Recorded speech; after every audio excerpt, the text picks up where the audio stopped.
Hey everyone, Dave Brown here with the new populist. If you are new to the channel, please like and subscribe.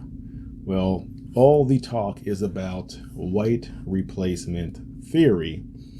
Now, this is an interesting one because one thing the left does, and they're very good at this, is they conflate something that's odious and hateful, like white replacement theory, and they intentionally conflate it with something that is legitimate. And what is legitimate? The change in the demographics. Now, how does demographics change? There are two ways. One, through birth rates. You have different ethnic groups in your population, and each ethnic group may have a different birth rate. And over time, that affects the demographics.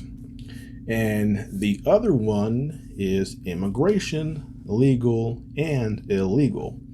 Now, in the United States, as you're well aware, we have a lot of illegal immigration, which affects our demographics. Let me make this clear.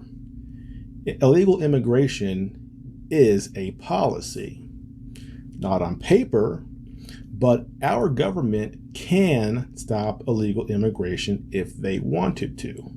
If they don't do that, that is a policy, just like legal immigration policy. Now, birth rates are somewhat incidental, meaning no one is trying to affect the birth rate of any group. Now, that being said, other countries, for example, China and India, do have policies on birth rates. Obviously, China has a very strict one, but India even has a birth rate policy. It's not as draconian. They just have what they call family planning, where they encourage people to have less kids. So while birth rates can be somewhat incidental, and in the United States, for the most part, they are, immigration policy is intentional. It is intentional.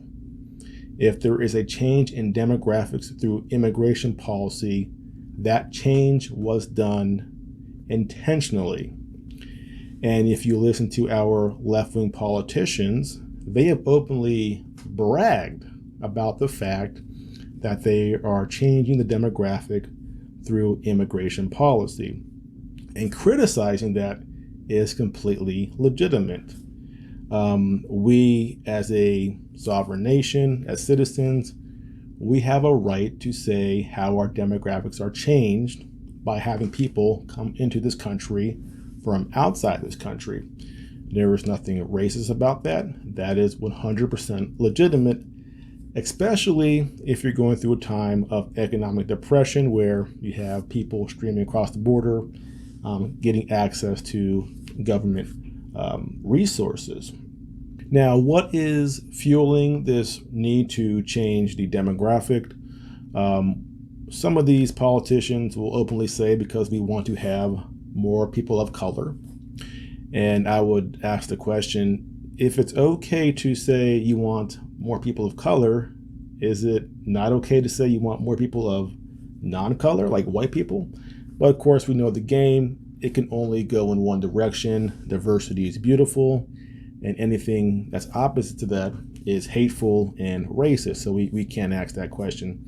And I admit that, being a person of color who has white and black ancestry.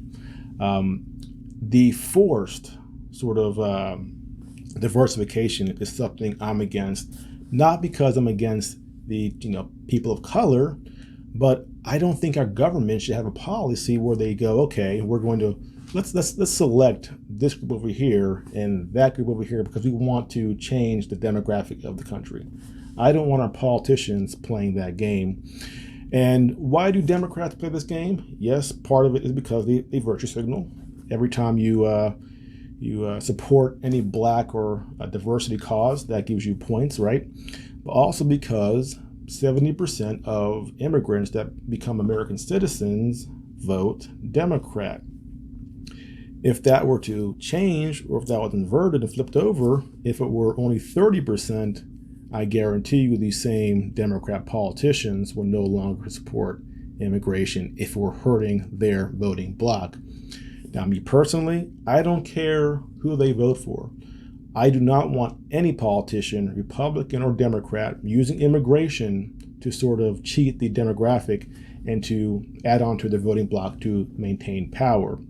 I don't want that to happen, irrespective of who is doing it. Now, what is the other issue about this demographic change and why we should have some concern about it?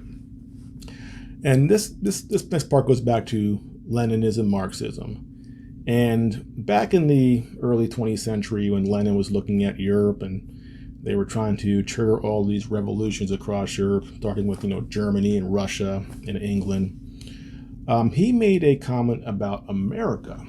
He said, and I'm paraphrasing here, because of the American characteristic, we can't expect this change to happen or this revolution to happen in the United States anytime soon. It may take 100 years or so before we get to the point where we can have a Marxist revolution in the United States. And what was his reasoning? The American soul, our characteristic, our rugged individualism, our hatred of bureaucracy, our love of free speech and Second Amendment. He looked at the American character and said, these people are not going to accept Marxism, Leninism. We're going to have to wait 100 or so years for the population to evolve and change to the point where they will become more receptive to Marxism, Leninism. Now it's been about 100 years since the Russian Revolution. Was he right? Well, look around. He may have had a point.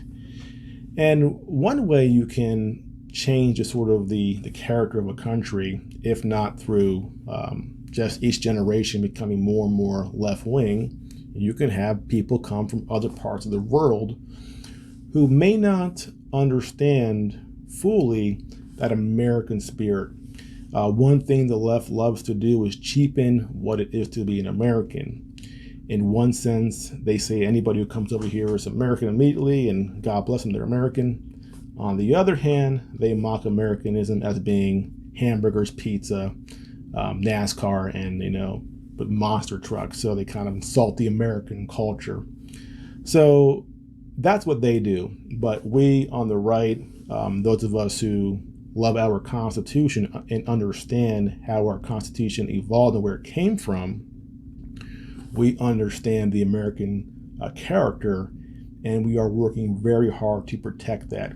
And when you have mass immigration, legal and illegal, you do have people who come here who become American citizens and don't necessarily understand what it is to be American in the sense of our founding fathers. And that's to no fault of their own. I don't blame them. I never do. I never blame immigrants for coming to look for a better life. I would do the exact same thing. I do question our government and how they're doing it in the fashion, how they're doing it as far as the pace, the magnitude of the immigration, and how that can prevent people from assimilating the way they did, say, 30, 40, or 50 years ago.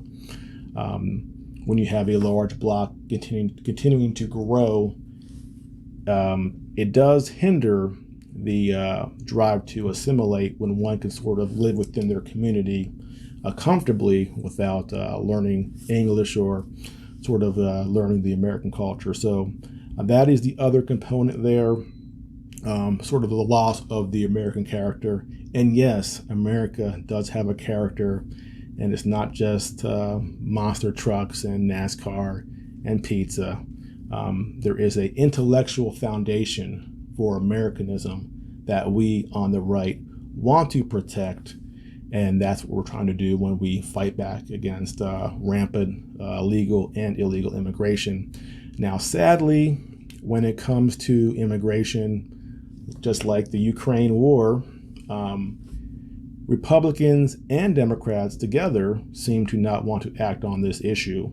And that's when you can tell an issue is truly something that is important to the elite planners. is when both sides of the aisle, Democrat and Republican, are together on the issue and do nothing to solve that problem. Now, Republicans claim to be against illegal immigration, but whenever they're in power, even with Trump, they did everything they could to stop Trump from actually having a policy that would stop illegal immigration. So Republicans are a lot of bark there and not a lot of bite when it comes to stopping illegal immigration. Again, because that is one of those key issues that is so important to the establishment going forward. They want this country's demographics to change so we become more malleable, easier to control, more divided. That's what they're looking for, some sort of balkanization where they can control all of us from their ivory towers and from their spot in Washington, D.C. That's their hope, and that's what we are fighting against. So white replacement theory, that's garbage. But do not allow them to conflate that with legitimate questions about how our government is intentionally changing our demographics. They should be called out on that.